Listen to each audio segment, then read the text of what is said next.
সুন্দর জিনিসের মায়া করে সবাই, ঠিক আছে? সুন্দর জিনিস। আসসালামু আলাইকুম বন্ধুরা, সবাই কেমন আছেন? আশা করি ভালোই আছেন। আর জানেন কি, সুন্দর জিনিস মানুষ কদর করে বেশি যখন ওই সুন্দরের প্রয়োজন ফুরিয়ে যায়, তখন কোনো কদর নাই।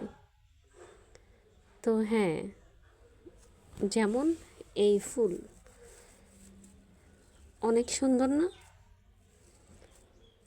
এটা অনেক জায়গায় অনেক ক্ষেত্রেই খাটে। তো আবার একটা সময় এটার প্রয়োজন ফুরিয়ে গেলে এটা কিন্তু ডাস্টবিনেও পড়ে থাকে। তো এরকম মানুষের জীবনও এরকম। যখন আপনার মূল্য থাকে তখন আপনাকে সবাই ইউজ করবে, যখন আপনার মূল্য থাকবে না তখন কেউ আপনাকে জিজ্ঞেসও করবে না।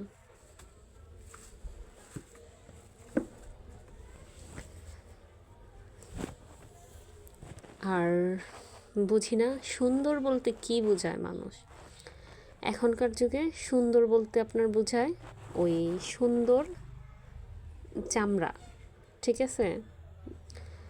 দেখা গেছে নাক একদম বোচা, তারপরে চোখটাও ভালো না, চাকমাদের মতন দেখতে, বাট ধলা চামড়া যাকে বলে। তো এখনকার যুগে সুন্দর বলতে মানুষ এটা বলে। তো আমি ভাবি, আমার কাছে এক একজনের কাছে এক এক লজিক। তো আমার কাছে লজিক হলো যার মনটা পরিষ্কার, মিথ্যা বলে না, সৎভাবে চলে, তাকেই আমি সুন্দর মনে করি, ঠিক আছে?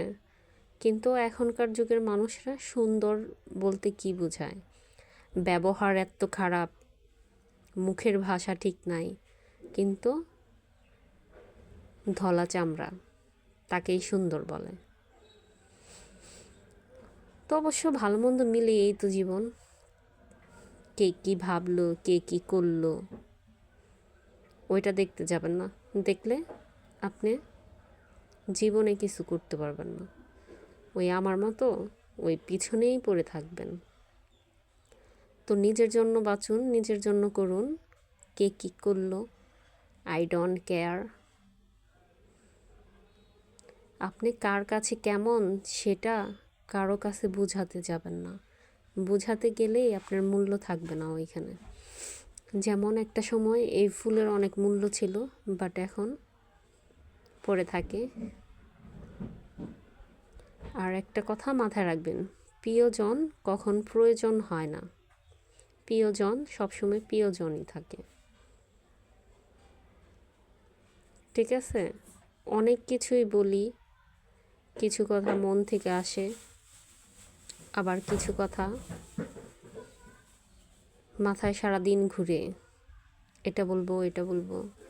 নিজের দুঃখ কষ্ট নিজের কাছে রাখেন, ভালো থাকতে পারবেন, ঠিক আছে?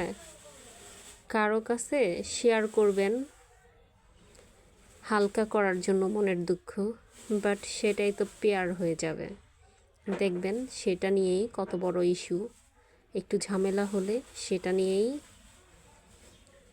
সবাইকে বলবে। অতএব নিজের কথা নিজের মধ্যেই রাখেন, এটাই আমি ভালো মনে করি। ফ্যামিলিতে এমন এমন মানুষ আছে আপনার সাথে আপন সাজবে, মনের দুঃখগুলো প্রকাশ করবেন, তো দেখবেন ওই আপনজনই আপনার মনের দুঃখগুলো আরও ভালোভাবে উপস্থাপনা করে দিবে। তো তাদের থেকে দূরে থাকেন। একা বাঁচেন, একা বাঁচার মজাই আলাদা। একা বাঁচতে গেলে কোনো কষ্টই পাবেন না জীবনে। তো অতএব একা থাকেন, একা বাঁচেন, নিজের কথা নিজের মধ্যেই রাখেন, কারোর সাথে শেয়ার করতে যাবেন না। শেয়ার করলেই পেয়ার পাবেন না। তো অবশ্যই ভিডিওটা কেমন হয়েছে, মানুষ প্রয়োজনেই ব্যবহার করে, প্রয়োজন ফুরিয়ে গেলে ডাস্টবিনে ছুঁড়ে ফেলে। ভালো থাকেন, আসসালামু আলাইকুম। আল্লাহ হাফেজ।